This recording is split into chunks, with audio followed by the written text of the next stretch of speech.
Hi, good morning, and happy Sunday, Calvary. My name is Marianne Katz, and I am blessed with the privilege and the honor of being able to participate in the women's ministry and the Calvary Kids ministry and the reading team up here.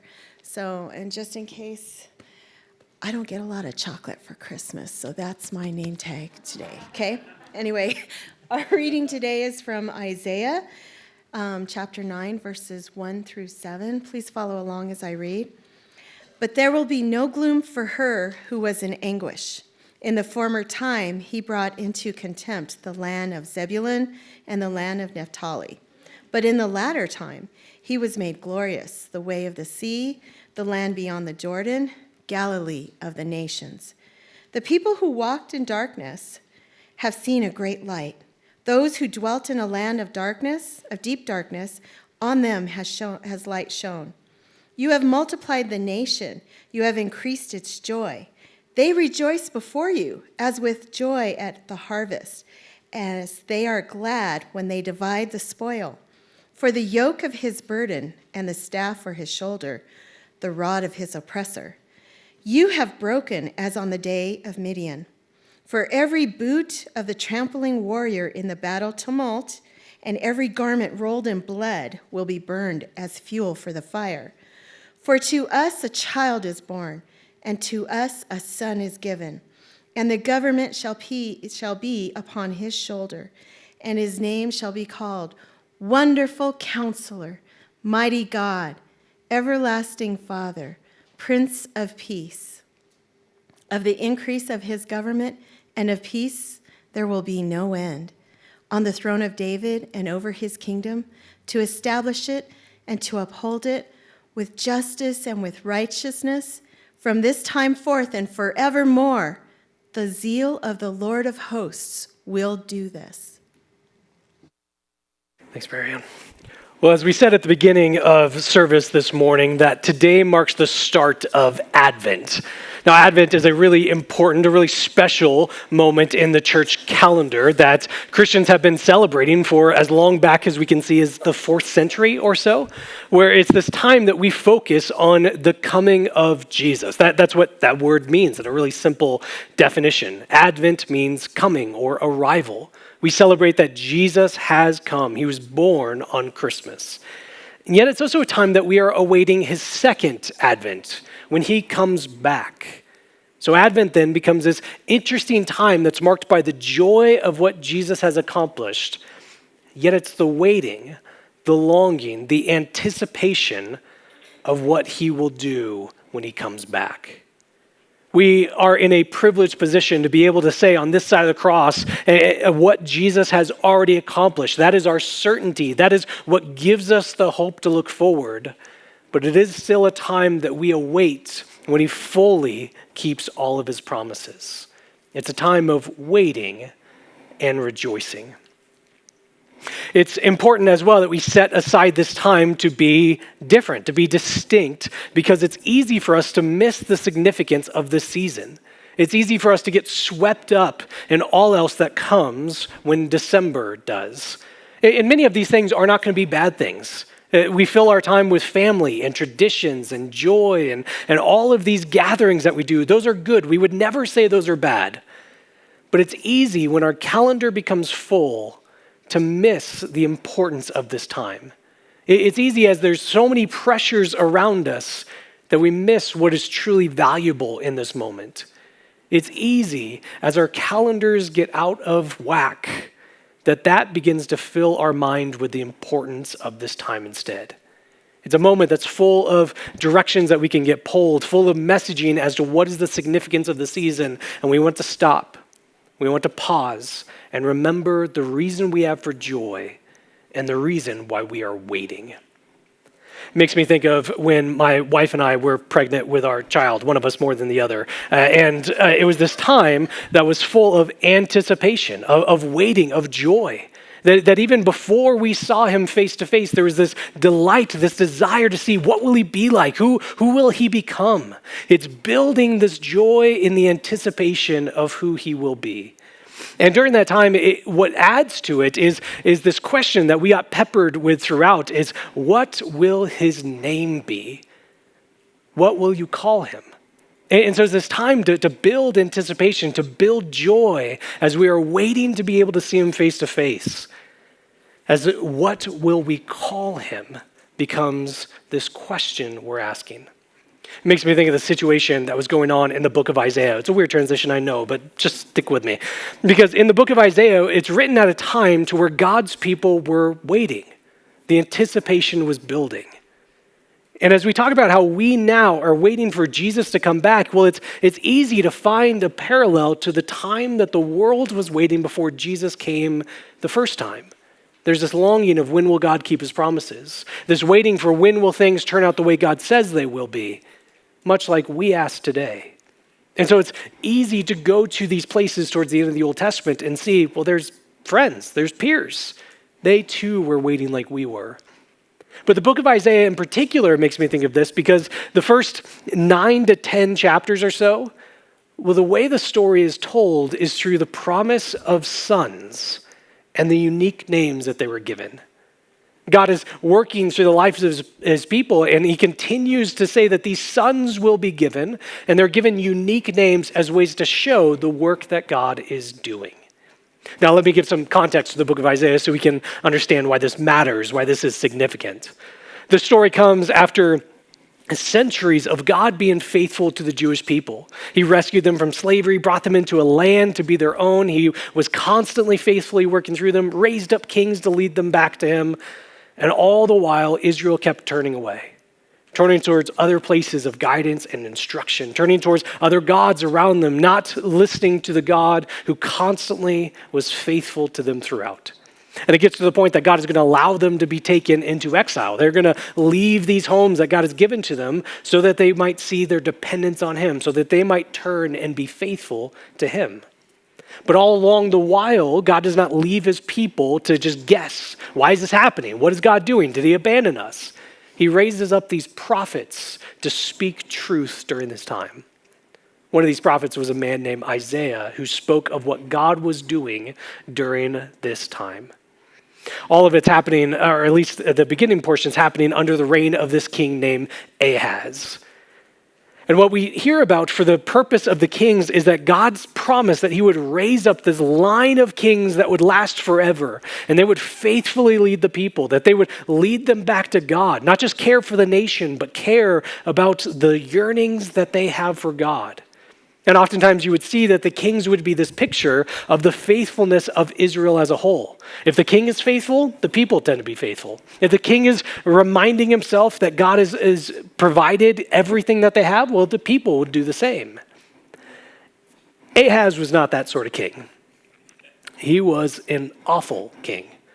He trusted, he thought that security came from his political wheelings and dealings. His ability to lead is what he thought it all came down to. He looked at how glorious the nation was and didn't realize how it became glorious from God working through them. He thought, well, I must be doing something right to get to this place. He even began to worship other gods, those who were from the nations around. And sometimes that would involve child sacrifice, which he was a willing participant of. He was an awful, awful king. And so for those who were faithful in Israel, or even us reading the story, it's hard not to go to, but God promised. God said what he would do. Why does it seem like that's not happening? God said what he would accomplish. Well, when is he going to get around to doing this? How long will we continue to wait? And the anticipation keeps building. Well, as a way to give encouragement, God told Isaiah that that this child would be born, this child of promise, to remind the people that God had not left them. God was going to keep his word. He said this child would be born and would be named Emmanuel, which means God with us. He says that this child will be a sign that I am with my people. I've not left. I'm not caught off guard. And there's an initial fulfillment of that. A child is born even to Isaiah's family, who is this reminder that God is with his people. But even that doesn't fully get to the extent of the promise. is still not 100% God with his people, there with him. There's no pulling away. It's not feeling this closeness with him that was unprecedented. It's pointing to more. It's pointing to a greater need beyond Isaiah's day even.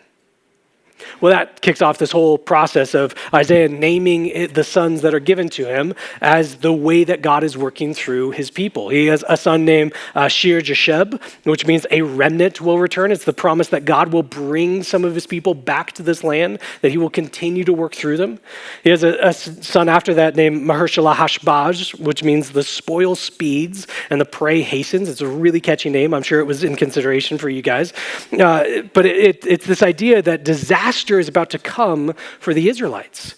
But it's this reminder that God's not caught off guard by this. This isn't an accident. God is using this to bring about faithfulness in his people. All along the while, Isaiah has these sons to tell the story that God is doing through the people, but it points to something further than that. It gives hope in his day, but it points to the greater need that we have to truly have God with us, to truly be joined to him. Something that the people are waiting for. Well, then we finally get to the promise of a son in Isaiah chapter 9, who will be this ruler, this king that God will raise up, that will be in stark contrast to Ahaz and be the exact ruler that the people so desperately need. Let me reread for us Isaiah 9, verses 1 and 2. It says, "But there will be no gloom for her who was in anguish. In the former time, he brought into contempt the land of Zebulun and the land of Naphtali.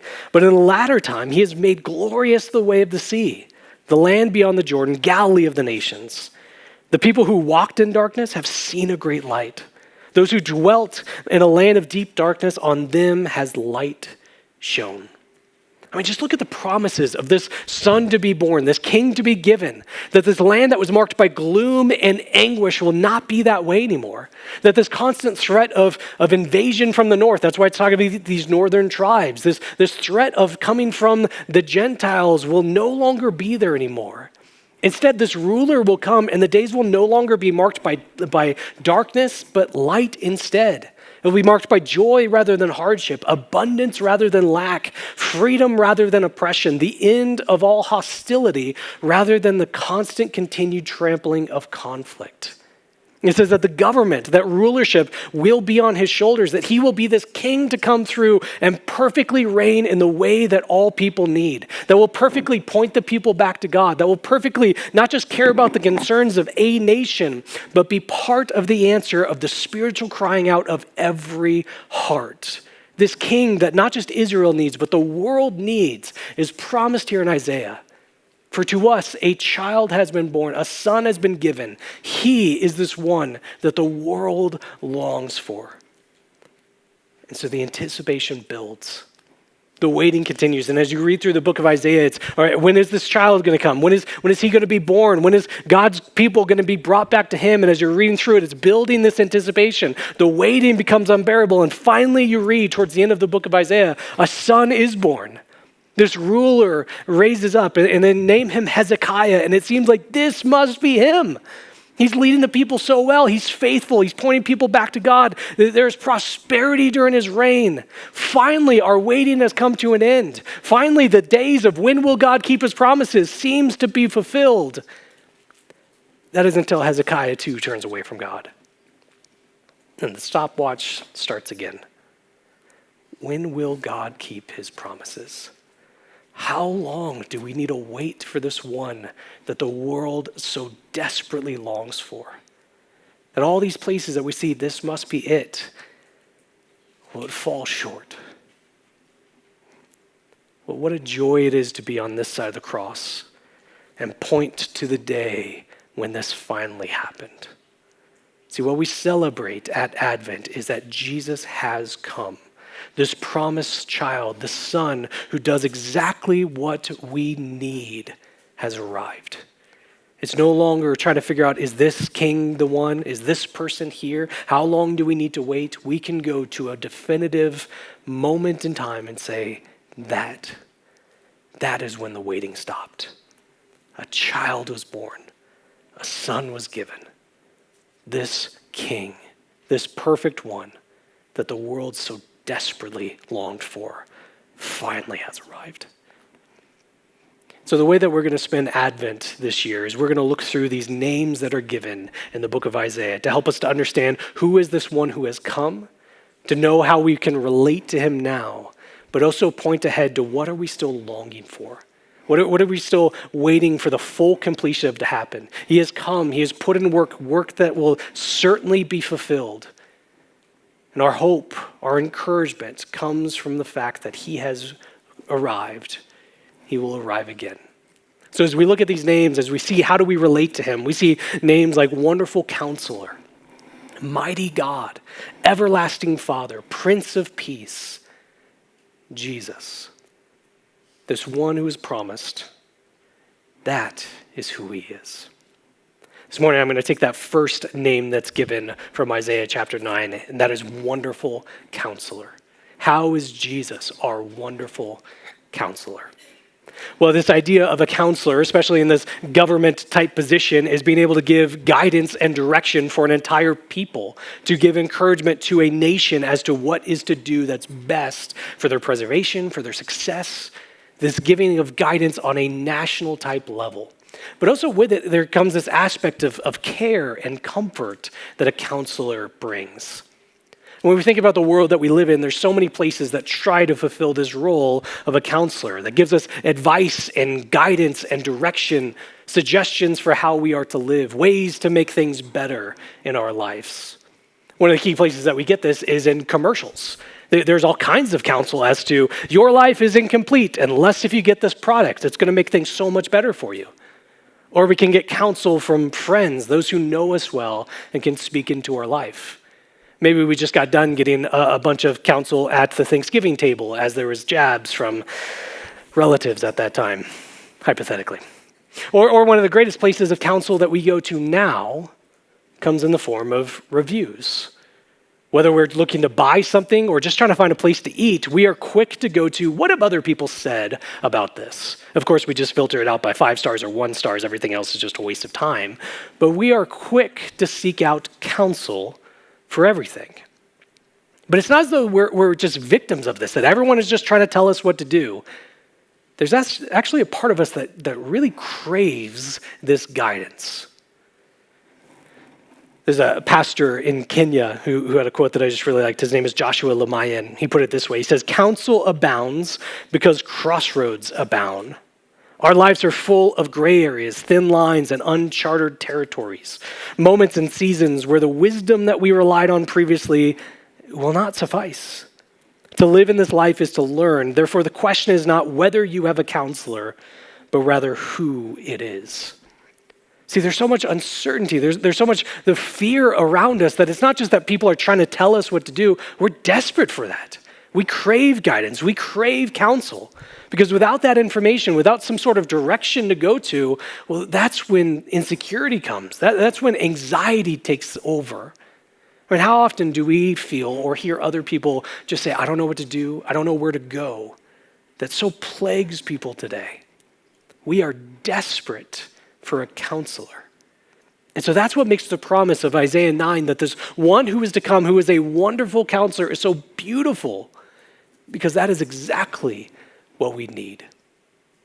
But Jesus did not just promise to be a wonderful counselor. As we go to the New Testament, we see he is that very counselor we so desperately need.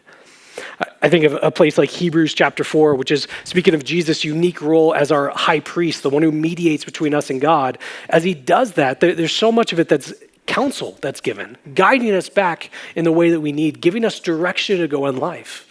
So let me read Hebrews 4, 11 through 16, and we can see in this how Jesus is our wonderful counselor. It says this, "Let us therefore strive to enter that rest, so that no one may fall by the same sort of disobedience." Talking about Israel in the past. "For the word of God is living and active, sharper than any two-edged sword, piercing to the division of soul and of spirit, of joints and of marrow, and discerning the thoughts and intentions of the heart. And no creature is hidden from his sight, but all are naked and exposed to the eyes of him to whom we must give an account. Since then, we have a great high priest who has passed through the heavens, Jesus, the Son of God. Let us hold fast to our confession. For we do not have a high priest who's unable to sympathize with our weaknesses, but one who in every respect has been tempted as we are, yet without sin. Let us then with confidence draw near to the throne of grace, that we may receive mercy and find grace to help in time of need. It's such a beautiful passage that speaks of who Jesus is for us. As we're looking at how do we relate to him, how do we know him, we see so much of how he is a counselor in this passage. A few different ways that I want to pull out as to how Jesus can counsel from this passage. The first one would be Jesus can counsel because he is wonderful. Going back to that language of Isaiah 9. When something is wonderful, it means it's tremendous, it's awe-inspiring, it's extraordinary. And it's that word in particular that I think captures this idea. It's extraordinary. It's beyond what we typically find on this world. It surpasses what we're used to being able to locate around us. And when we say Jesus is wonderful in this way, well, it's captured in this passage. Verse 14 speaks of how he's passed through the heavens. He is God himself. So by nature, he's something greater than what we typically find in this world. And so what that means is that the counsel that he can give will surpass anything else. We talk about how everything around us is trying to give us counsel. Well, here we have in Jesus one who is truly wonderful. Here we have is one whose word will be true and right. Here we have one who will be able to give us exactly what we need, guide us in the way to go, because he is wonderful. Think about how many times you and I have been given counsel, guidance, direction by other people, and it just falls apart. It's not what we needed. It just didn't work out. And that's not always because the other person is malicious, that they wanted to lead us astray. That's oftentimes not the case. They just don't have all the information, or they aren't able to give us exactly what we need in that time. Jesus as our counselor is wonderful. His guidance, his direction, his instruction is not like that. It will always be perfect. It will always be what we truly need. Jesus can counsel because his teaching is true. Verse 12 speaks of the character of God's word, what his message is, and it says that it's living and active. So it's not some dead words that we read from an ancient book, but something that continues to work in the lives of people today. That's why we open it up, not because we want to see, what did God do back then, but know that God continues to work through his very word today. And it pierces to the very heart of a person. It gets to exactly what is true. So when Jesus gives his counsel, his teaching is true because he knows what is in a person's heart, in their mind, and what it is that that person needs. Third, Jesus can counsel because he knows us. Verse 13 says that nothing is hidden from God's sight. Verse 15 says that he is like us. He can sympathize in every way. That he's not cold or aloof. He's not distant or unapproachable. I mean, how often do we want to get advice from someone who doesn't seem to care about us at all? But Jesus isn't like that. He knows what we are like because he came to be with us. And then finally, Jesus can counsel because he gives us what we need. Let me reread verse 16 for us again. It says, "Let us then with confidence draw near to the throne of grace, that we may receive mercy and find grace to help in time of need." I mean, such a beautiful promise. Let us draw near with confidence to God, who gives us what we need, gives us mercy and grace. Because Jesus is our counselor, because he is the one who mediates between us and God. This one who gives guidance back to him, gives us advice and direction for life that's always perfect, that surpasses anything else that we could possibly find in this world. He gives us exactly what we need, the ability to confidently draw near to God, the ability to receive mercy and grace, the ability to get exactly what it is that we need. And I think this verse in particular, beyond being a beautiful promise of what Jesus accomplishes for us, well, it ties back to the situation of Isaiah. Because as I talked about, God's people were rebelling, they were turning away. And it gets to the point that it was dire. It was heartbreaking to see how God is speaking to his people who have abandoned him, who have turned away. And it gets to this point that we get to a really harrowing passage at the beginning of the book of Isaiah. Let me read Isaiah 1, verses 15 through 17. This is God speaking to Israel. He says, "When you spread out your hands, I will hide my eyes from you. Even though you make many prayers, I will not listen. Your hands are full of blood. Wash yourself, make yourself clean, remove the evil of your deeds from before my eyes. Seek to do evil, learn to do good, seek justice, correct oppression, bring justice to the fatherless, plead the widow's cause." I mean, this is horrifying to read. God says, "I will hide my eyes from you. I won't hear your prayers." I mean, that's awful to read. How did we get to this place? This is God speaking to the people he chose for himself, brought to this land. But they've rebelled so far against him that they look nothing like him. They've turned away from God to the point that they don't even seem near to him. The God whose eyes see everything, he is acting differently here. God made all of these promises to Israel, and as they're waiting for it, well, unfortunately, waiting has a way to reveal what we truly believe. And after all this time of waiting, Israel is making it clear that we don't think God will keep his promises. We're going to go somewhere else. We don't think God will do what he says he will do. We'll just take care of it ourselves. We don't think God is going to be faithful. So why should I be faithful? And it gets to this point to where he says, "I will hide my eyes from you." Now the question I have is, what changed?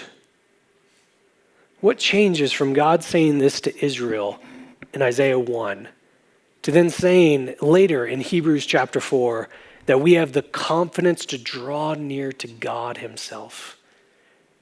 That we have the confidence to be joined in with him. I mean, even just sticking with Isaiah gets an opportunity to see the throne room of God, and he's terrified. He trembles. He doesn't have confidence. He doesn't feel he could draw near. He says, "I am unclean. I am unworthy." How do we then get to Hebrews chapter 4 that says, you don't need to be like that? You don't need to hang back. You don't need to prove yourself to be worthy. You can draw near. I mean, especially when you think of how Israel is living in this time, and then I look at my life and I'm not always faithful. I have the capacity and take advantage of that many times to turn towards other things. I'm much more likely to listen to my own counsel than anyone else's, and often that's not going to point me back to God. Like when I look at my life, I see much of the way that Israel lived in this time. So why is it that they're told God is hiding his eyes from them, but I am told I can draw near to the throne of God himself confidently? What changed? Well, a child was born. A son was given. The wonderful counselor came to this world on Christmas Day. His advent, his arrival, didn't just mark the end of waiting, but the flooding in of God keeping his promises.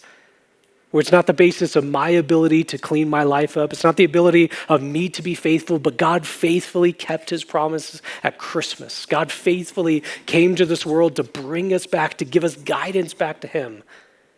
God faithfully came as this wonderful counselor whose instruction and guidance surpasses all else that we would find in this world. And he alone is the one who points us back to the God that we so desperately need.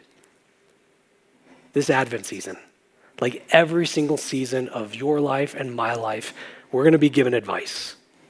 Lots of instruction that's going to tell us what to do. It's going to pull our attention in different directions. Our calendar is going to get flooded. People are going to say, you need to spend money on these things. Everyone is going to try to tell you what this season is about. But what you actually need, it's already been given. A child has been born. A son has been given. Turn to him in this season. Listen to his guidance and direction now. Because what we said about Israel was true. Waiting has a way to reveal what we truly believe. We are in a place where we can look back on Christmas and say, that stopwatch has stopped. The promises of God have been flooding in. We have hope to endure all that we have because we know for certain Jesus is coming back. But as we wait, as time passes, well, we could be like Israel and say, well, God's not going to keep his promise. God's not being faithful, so why should I? Or we can remind ourselves of the work that Jesus has done in this season, to not put us in the same footing that Israel had, but that we have the ability to be with our God, joined with him, guided back by his guidance and direction. Listen to him as your counselor in this season. As people in a world that's full of different messaging, different stories, different directions where to go, see that you have been given all that you need in the Son who is born.